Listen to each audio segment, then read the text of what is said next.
চোখের বালি। উনি যদি এই বাড়ি ছেড়ে চলে যান, আমিও তৎক্ষণাৎ এই বাড়ি থেকে বিদায় নেব। তুমি একটু ওনার জন্য আদা দিয়ে চা বানিয়ে দেবে? জানি না দিদি, জানি না। চুনির কথা ভাবলে আমার হাত পা অবশ হয়ে আসে। বাপ মা মরা একটা সরল মেয়ে, এই সংসারের প্যাঁচ পয়সা আর কিচ্ছু বোঝেনি। মইনকে পেয়ে তাকেই জড়িয়ে খড়কুটোর মতো বাঁচতে চেয়েছিল। দিদি দিদি মেয়েটা ভেসে যাবে দিদি, এইসব কথা জানতে পারলে মরে যাবে, মরে যাবে দিদি। না না মেজো, তারে জানানো যাবে না, তারে কিছুতেই জানানো যাবে না। মা,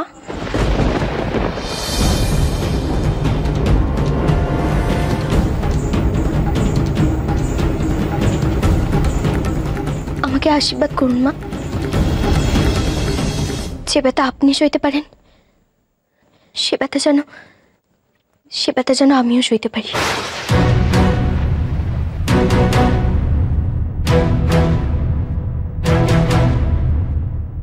তার মানে আমি তো এই সংসারের বউ হয়েছি মাসি। এই সংসারের ভালো মন্দ সুখ দুঃখ তোমাদের সাথে আমাকে একটু ভাগ করে নিতে দাও না। আমাকে এভাবে দূরে ঠেলে দিও না মাসি। তোমাদের কষ্ট যে আমারও কষ্ট। আমার কাছে কিছু গোপন করে তোমরা নিজেরা কষ্ট পাবে, কাছে হয় না মাসি। আমার জন্য ভেবো না মাসি, আমি ঠিক সব সামনে নিতে পারবো। বৌমা, তুমি কি গোপন করার কথা বলছো বলো দেখি। চুনি, চুপ করে থাকিস না, উত্তর দে চুনি। কি তোকে গোপন করেছি আমরা? আমি সব জানি মাসি।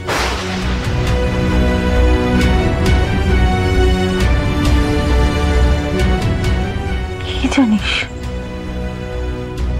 এই যে একটু আগে তোমরা জানিয়ে কথা বলছিলে,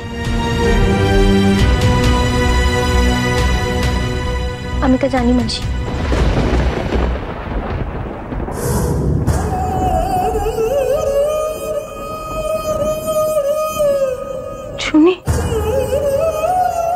চুনি মা, কেঁদো না মাসি, কেঁদো না।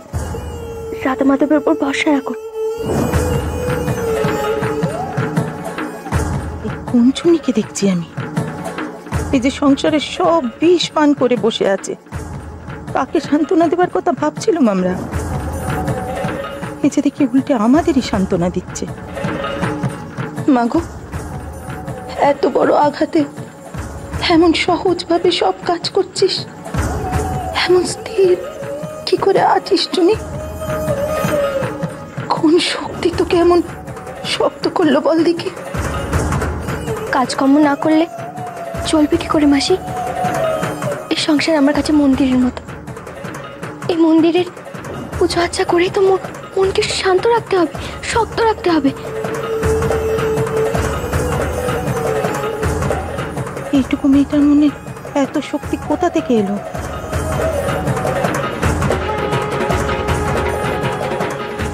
বৌমা, সে তো বুঝলো।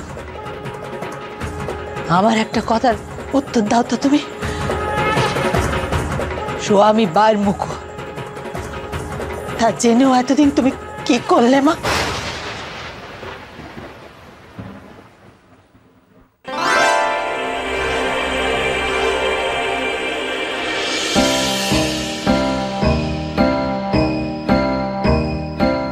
তোমার হাতে যে চা পাবো সে তো আমার আশারও অতীত।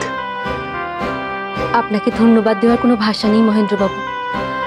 আপনি যে বিপদের দিনে এতভাবে আমার পাশে দাঁড়িয়েছেন, সত্যি মহেন্দ্রবাবু যে কোনো ধন্যবাদই কম পড়ে যেত। আমি তো তোমায় আগেই বলেছিলাম বিনোদ, তোমার জন্য আমি সব বাজি রাখতে পারি। তোমার জন্য এই সংসার, এই সুখ, এই ঐশ্বর্য সব ছেড়ে যেতে পারি আমি। তুমি আমার ভালোবাসার উপর সন্দেহ প্রকাশ করেছিলে একদিন। আশা করি আজ তোমার বিশ্বাস হয়েছে যে মহেন্দ্র মুখুজ্জের ভালোবাসা অত ফেলনা নয়। মানলাম আপনার সাহস আছে, কিন্তু কিন্তু একটা বিষয় আমার খুব খটকা লাগছে। বালির আচরণ দেখে বালিকে যতটা স্বাভাবিক মনে হলো, আমার কিন্তু ওকে ঠিক ততটাই অস্বাভাবিক লাগছে। একজন স্ত্রী তার স্বামীকে পরস্ত্রীর সাথে এক বিছানায় দেখেও কি করে এতটা স্বাভাবিক থাকতে পারে? যেখানে ওর রাগ, দুঃখ, ঘেন্না হওয়ার কথা, সেখানে তো সেসব কিছুই দেখলাম না। আচ্ছা, মানছি আপনি ওর স্বামী, আপনাকে ও দেবতা জ্ঞান করে, কিন্তু আমি তো একজন আশ্রিতা। আমাকে তো চাইলেই উপেক্ষা করতে পারে। দেখো বিনোদ, আমি তো তোমায় আগেই বলেছিলাম, আশা বড্ড ছেলে মানুষ। সংসার করা আর পুতুল খেলা ওর কাছে একই ব্যাপার। শাড়ি গয়না পরে সেজে গুজে বসে রান্না বান্না ঘর কন্যার কাজ করতেও ভালোবাসে। আসলে স্বামী কি, স্বামীর গুরুত্ব কি, স্বামীর ভালোবাসা, একজন স্ত্রী তার স্বামীর প্রতি অধিকার, সব বোঝার মতো বয়স যে আশার এখনো হয়নি। আসলে আশা না জলের মতো, তাকে যে পাত্রেই রাখবে সে তার আকার ধারণ করে নেবে। তার নিজের কোনো দাবি দাবা বা মতামত প্রকাশ করার মতো মানসিকতাই এখনো তৈরি হয়নি।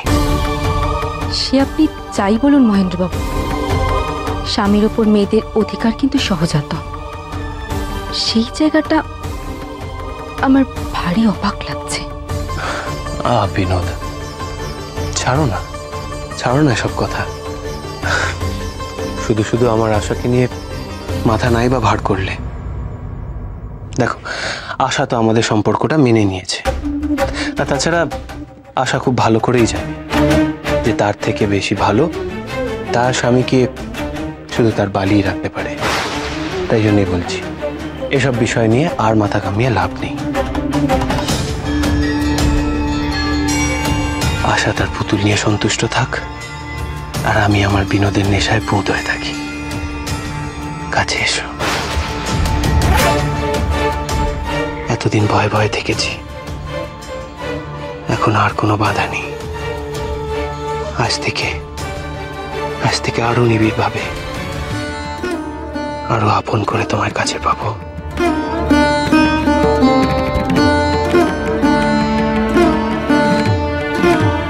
তুমি কেমন দাঁড়া মেয়ে মানুষ বৌমা, নিজের স্বামীকে ধরে রাখতে পারলেন? কি করে নিজের স্বামী অন্য মেয়ে মানুষের কাছে যাবার সুযোগ পায় বলো দেখি? দেখো দেখো দেখো কেমন মেয়ে মানুষকে তুমি ঘরে নিয়ে গেছো, নিজের ঘরে নিয়ে গেছো। দেখো একবার, দিনটা শুধু বালি বালি আর বালি। সই হয়েছে, অবশ্যই বুকে আগুন। সর্বনাশীকে তো পাঠিয়ে দিয়েছিল, একবারে না কেঁদে উপোস করে বেচানা নিল। কাল কেটে এক কুমির এনেছিল, আর তুমি সেই কাল আরো বড় করে কেটে সর্বনাশ করলে। আমি যে বুঝিনি মা। বুঝিনি? আরে বাবা, স্বামীর ভালো মন্দ কি কাজ সেটুকু তো বোঝো নাকি? বোঝো তো? মইনের পছন্দ করা খাবার সে রান্না করে নিয়ে গিয়ে তার মুখের সামনে দেওয়ার সুযোগ পায় কি করে সাহস পায়? মইন যখন খেত, তার মুখের সামনে একেবারে আমলে পড়ে থাকতো। আরে বাবা, আশকারা তো তুমিই দিয়েছ। উনি মাথায় কি তোমার গোবর পোড়া বৌমা? আমি যে ওনাকে মনে প্রাণে বিশ্বাস করেছিলাম মা। স্বামীকে নজরদারি করতে হবে, এটা আমি কখনো বুঝিনি। ওনাকে গরু ছাগলের মতো কোটায় বেঁধে রেখে পোষ বানাতে হবে, অমন কথা আমি কখনো বুঝিনি মা। দিদি, ওকে শুধু দূষণে, ছেলে মানুষ। আমরা বড়রা চোখের সামনে দেখেও কিচ্ছু বুঝে উঠতে পারিনি। মইন যে তলে তলে এত বিশ্বাসঘাতকতা করবে, সে কথা ওইটুকু মেয়ে স্বপ্নেও কি ভাবতে পেরেছিল দিদি নিজের স্বামীকে দেবতা বলে তার পায়ে লুটিয়ে থাকলে চলে নেকো? আরে সেও তো রক্ত মাংসের মানুষ নাকি, তারে তো ভুলচু কয়। অমন সমস্ত বেদবা রূপগুণের ডালিকে মইনের চোখের সামনে চেড়ে দিয়ে সে নিশ্চিন্তে ঘুমোচ্ছে। সই সই করে তাকে মাথায় তুলেছে। কোন আক্কেলে বলো দেখি, কোন আক্কেলে? নিজের কপাল যেমন পুড়িয়েছে তেমন নিজে বুঝুক। আরে বাবা, মেয়ে মানুষকে ওই তার স্বামীকে বলাবার মন তো শিখতে হয়, স্বামীকে বশ করার মন তো শিখতে হয়, বুঝেছ? তা সে তখন সময় থাকতে শেখে, যা আবার তাই হয়েছে। জানি না মা, আমি সত্যি জানি না স্বামীকে বশ করার মন্তর। আমি সত্যি জানি না মা, ওনার মন আমি ভোলাতে পারিনি। বলাবে কি করে? ওই তো রূপের চিনি, তাই এই রূপ নিয়ে স্বামীকে বশ করবে কি করে? দোহাই দিদি, দোহাই তোমার, চুপ করো। ওরা কপালি মেয়েটাকে আর বিঁধো নেই। না মাসি, মা তো ঠিক কথাই বলেছেন। রূপে গুণে কোনো কিছুতেই তো আমি ওনার মুখের চোখে নেই। তাই তো উনি আমার থেকে মুখ ফিরিয়ে নিলেন। আমি মেনে নিচ্ছি মা, মেনে নিচ্ছি, সব দোষ আমার, সব দোষ। আমি আমার স্বামীকে ধরে রাখতে পারিনি। আপনি আমার যা শাস্তি দেবেন আমি মাথা পেতে নেব। আপনি চাইলে আমি আমার এই সংসার ছেড়ে চলে যাব। হ্যাঁ মা, এই সংসার ছেড়ে আমি চলে যাব।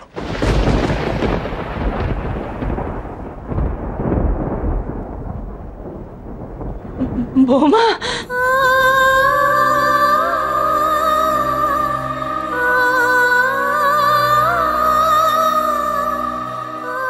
কোথায় যাচ্ছিস মা তুই?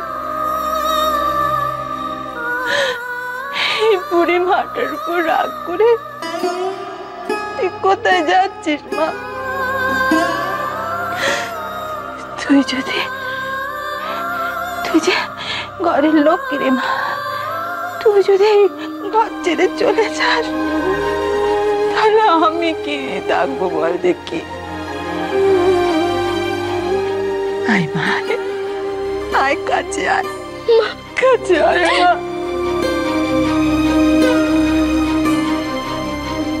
আমার মাথা ঠিক নেই রে মা, কি বলে ফেলছি জানি না। মুখে বড় জ্বালা, এই জ্বালাতে সইতে পারছি না রে মা।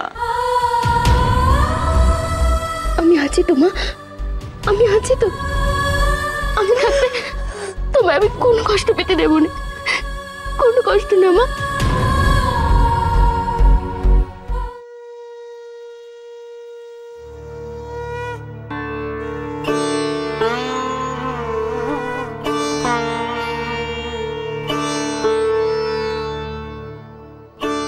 আমি তোমাকে যত দেখছি তত অবাক হয়ে যাচ্ছি বৌঠান। আজ আমার সব ভুল ধারণা ভেঙে গেল। কি ভুল ধারণা ঠাকুরপো? আমি ভাবতে পারিনি তুমি এই ভয়ঙ্কর ঝড় সামলাতে পারবে। এইসব ঘটনা জানার পর তুমি ভেঙে পড়বে, এমনটাই আমি ভেবেছিলাম। তুমি নিজেকে স্বাভাবিক রেখে, নিজেকে শক্ত করে সংসারের সব দায়িত্ব, সব কাজকর্ম সামলাতে পারবে, সবার সাথে স্বাভাবিকভাবে কথা বলতে পারবে, আমি ভাবতে পারিনি বৌঠান, আমি কল্পনাও করতে পারিনি।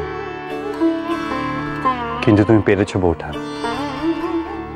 সমস্ত ঝড়কে দূরে সরিয়ে মাথা উঁচু করে দাঁড়াতে পেরেছো। সবই আপনার আশীর্বাদ বেড়ে ঠাকুরপো। যত ঝড়ঝাপটাই আসুক না কেন, আমি জানি আপনি সবসময় আমার পাশে আছেন। আপনার থেকেই তো আমি আমার সব শক্তি পাই।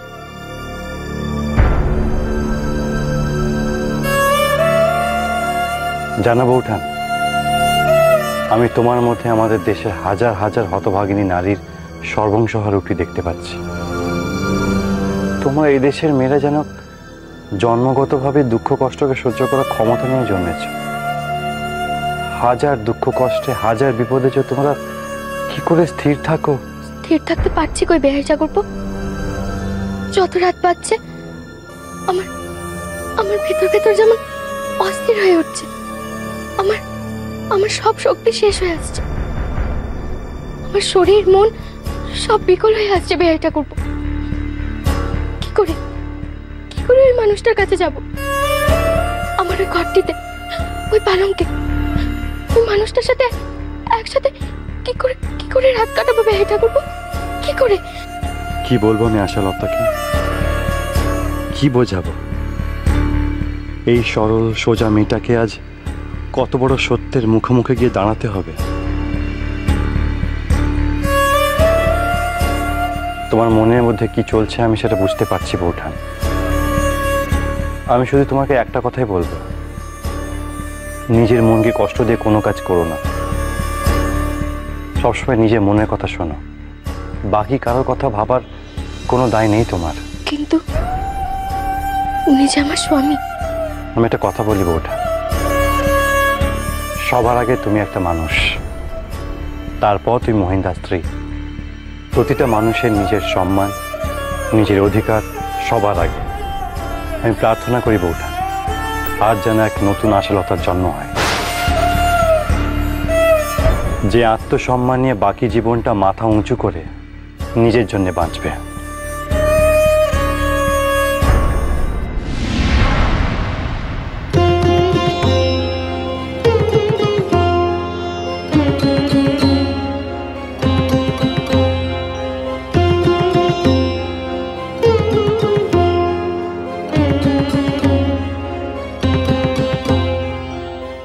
এ রাজা মাধব, একটি বার মুখ তুলে চাও ঠাকুর।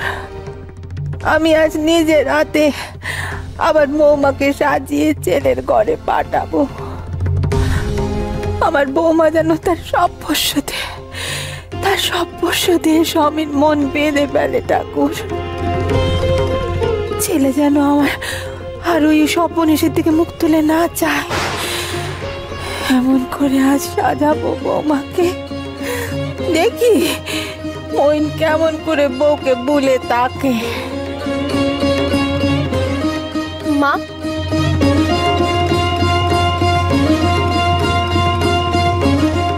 আপনি আমায় ডাকছিলেন? কোথায় কোথায় ঘুরে বেড়াচ্ছিস বল দেখি?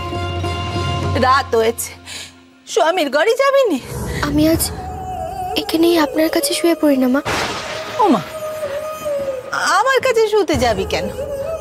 আরে স্বামী তোর জন্য অপেক্ষা করছে। তাছাড়া সে নিশ্চয়ই তোর পথে জেগে বসে আছে। না মা, আমিও ঘরে যাব না। আজ আমি নয় আপনার কাছে শোবো, নয় মাসির কাছে। আচ্ছা, এত সহজে হাল ছেড়ে দিলে চলে নাকি? তোমার স্বামী আছে, ঘর আছে, তার উপর তোর অধিকার আছে। সেই অধিকার ছেড়ে দিলে চলবে? এখন শক্ত হাতে রাশ টেনে ধরতে হবে বৌমা। এতদিন যা হয়েছে হয়েছে, আর না। হে রাধা মাধব, আমাকে শক্তি দাও। আয় আয় দেখি মা, দেখ তোর জন্য কেমন সুন্দর শাড়ি বের করেছি আমি। আর এটাতে অনেক গয়না আছে, সব বাড়ি বাড়ি গয়না। তোকে আজ আমি নিজের হাতে সাজিয়ে দেব, নিজের হাতে। এই নীলাম্বরীর শাড়িখানা তোর গায়ে বাড়ি ভালো মানাবে রে মা। মইনের এটা খুব পছন্দের রং।